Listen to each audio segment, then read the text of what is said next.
आप सबों का बहुत स्वागत है।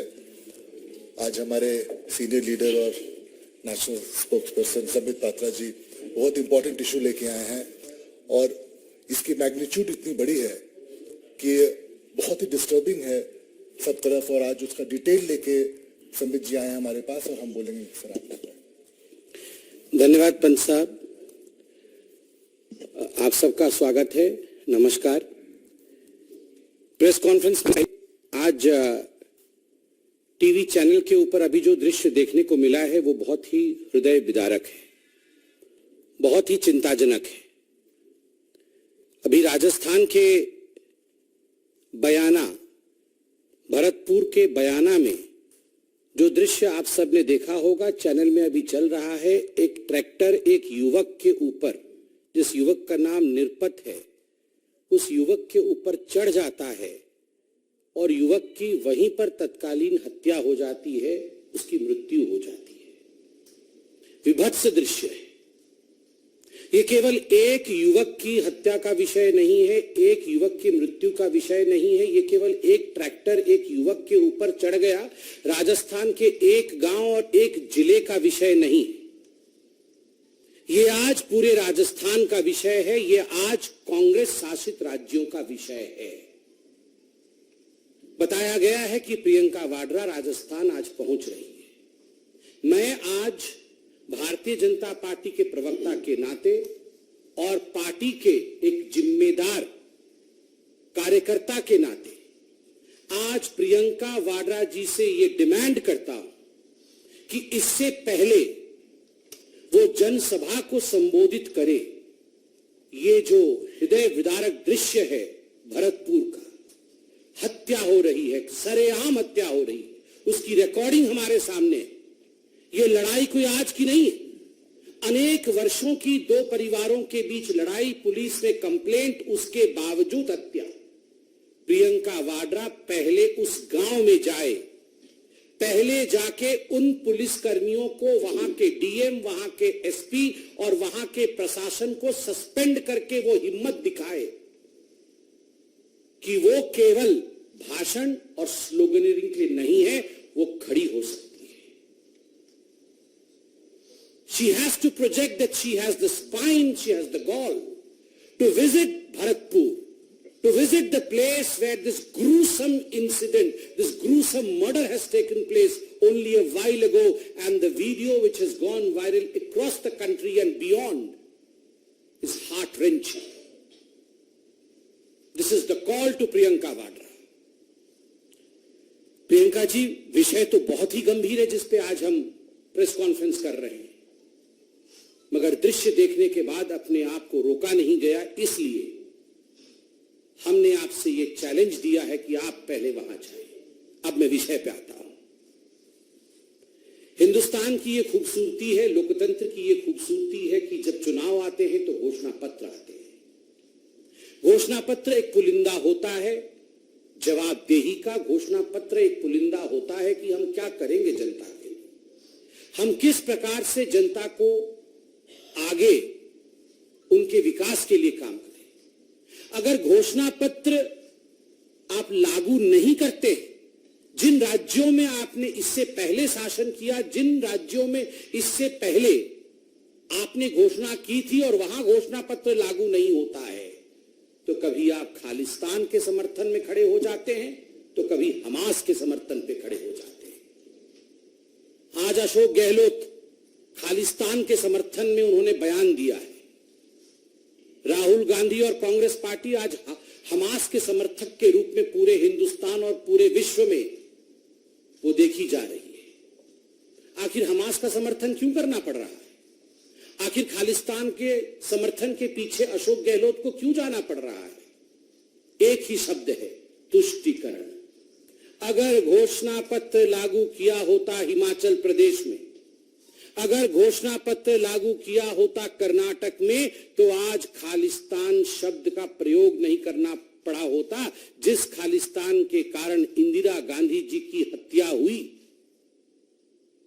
अभी एक विदेशी राष्ट्र में एक टैब्लॉइड गया था, इंदिरा गांधी की हत्या को सेलिब्रेट करने की कोशिश की थी। भारत के सरकार ने खड़े होकर उसका विरोध किया था और आज एक कांग्रेस के सिटिंग मुख्यमंत्री खालिस्तान के लिए बोल रहे हैं। इसलिए बोल रहे हैं क्योंकि घोषणा पत्र ना तो हिमाचल प्रदेश में लागू हुआ और ना ही कर्नाटक में लागू हुआ। मैं लेकर आया हूं घोषणा पत्र। हिमाचल प्रदेश में क्या घोषणाएं की थी, कर्नाटक में क्या घोषणाएं की थी और अंततोगत्वा किस प्रकार से उनका हश्र, उनका अंजाम नकारात्मक रहा, वो इंप्लीमेंट नहीं हुए भी तो इस प्रकार से हुए कि मिलने के बदले देना पड़ा, लेने के बदले देना पड़ा। अब देखिए, जहां तक हिमाचल प्रदेश का सवाल है, जो सबसे बड़ी घोषणा की गई थी राहुल गांधी जी द्वारा और प्रियंका वाड्रा जी द्वारा, वो क्या थी? युवाओं को लेकर थी कि हम सत्ता में आएंगे हिमाचल प्रदेश में। पहली कैबिनेट की बैठक में 5 लाख युवकों को रोजगार दी जाएगी। 5 लाख युवकों, 1 लाख नहीं, 2 लाख नहीं, 20,000 नहीं, 25,000 नहीं, एक साथ 5 लाख युवकों को नौकरी दे दी जाएगी और वो भी कोई 10-12 कैबिनेट में नहीं, पहली कैबिनेट में इसकी घोषणा होगी। कुछ नहीं हुआ। कई कैबिनेट की बैठक हो गई, लगभग 11 महीने की सरकार हो गई है, कुछ नहीं हुआ। आज का टैगलाइन है, कुछ नहीं हुआ। दूसरी बड़ी घोषणा क्या थी प्रियंका वाड्रा जी द्वारा? प्रियंका जी, आप तो आज पहले हमारा चैलेंज भरतपुर वाला एक्सेप्ट करिए और ये दूसरा चैलेंज मैं आपके सामने रख रहा हूं। आपने हिमाचल प्रदेश में सीना ठोक के कहा था, आपने सर उठाकर कहा था हिमाचल प्रदेश में कि हम 22 लाख महिलाओं को 1,500 रुपए मुआवजा देंगे। 1,500 रुपए प्रति माह मुआवजा 22 लाख महिलाओं को। लाख तो ऐसे बोलते हैं जैसे पता नहीं। 5 लाख युवक, 22 लाख महिलाएं, कुछ नहीं हुआ। क्या हुआ?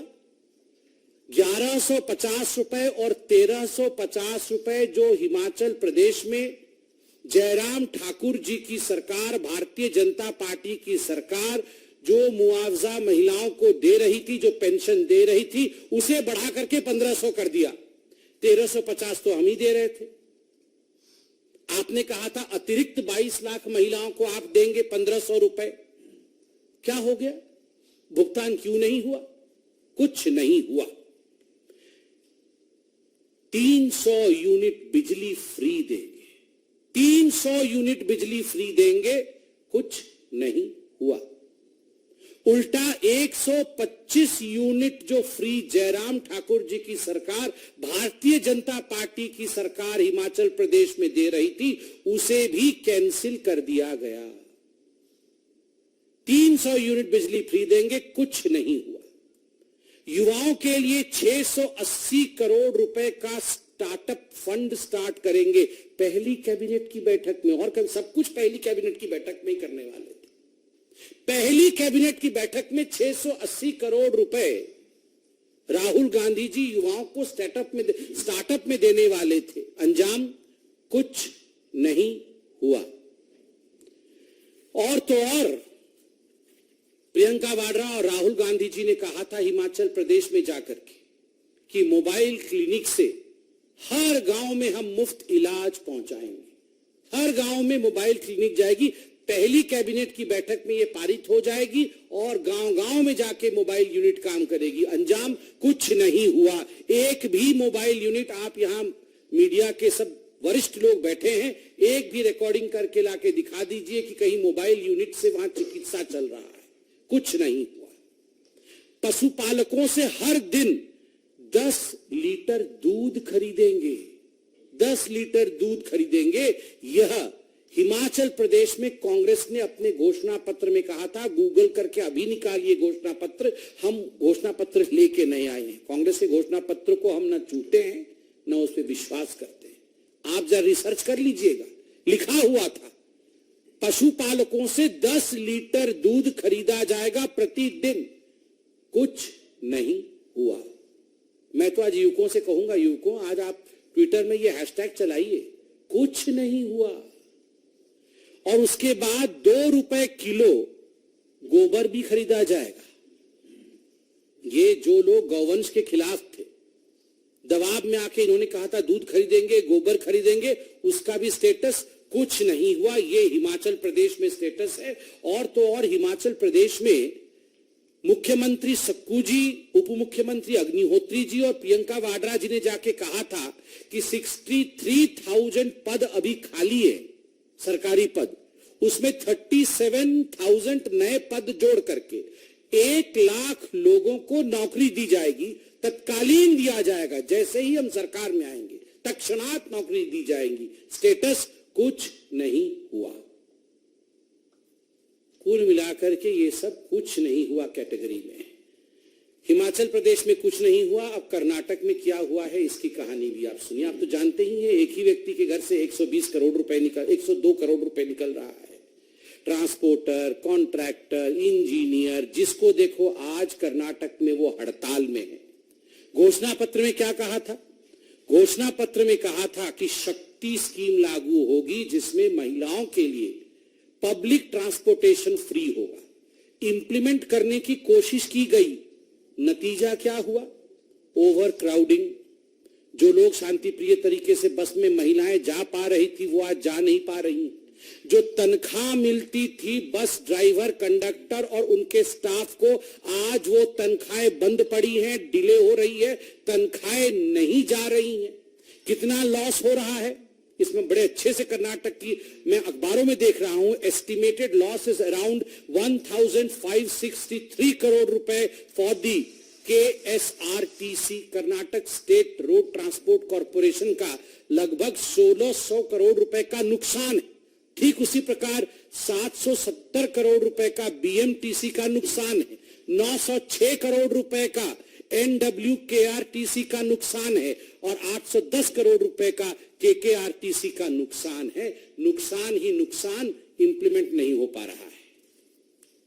दूसरा, गृह ज्योति। हम बिल्कुल गृह ज्योति, हर घर में बिजली आ जाएगी, हर घर में मुफ्त बिजली देंगे गृह ज्योति।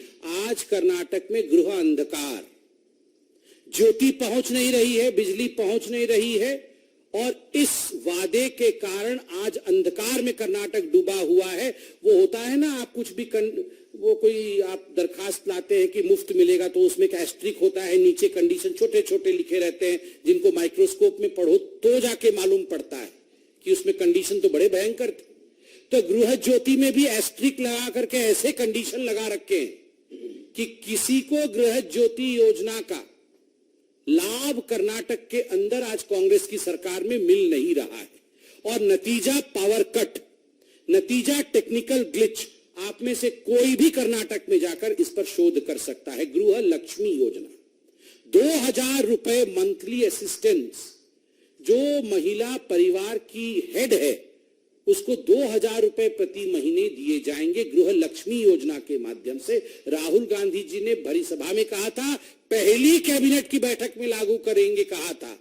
क्या हुआ है? क्या हुआ है? कंडीशंस अप्लाई कि पहले आप फैमिली के हेड बन जाइए, आधार कार्ड बदल दीजिए, टेक्निकली पहले अपने नाम को आप फैमिली के हेड के रूप में स्थापित कीजिए, ये वेरीफाई होगा, उसके बाद जाके असिस्टेंस देने का काम करेंगे। और अखबारों में क्या हेडलाइन छपा हुआ है, मैं हेडलाइन पढ़ देता हूं। Karnataka government partially suspends registrations for गृह लक्ष्मी स्कीम। जो रजिस्ट्रेशन करने की प्रक्रिया आरंभ की थी उसे उन्हें बाध्यतम सस्पेंड करना पड़ा। इसलिए सस्पेंड करना पड़ा क्योंकि टेक्निकलिटीज जो थी वो मीट नहीं हो रही थी। तो आपने अनाउंस क्यों किया राहुल गांधी जी?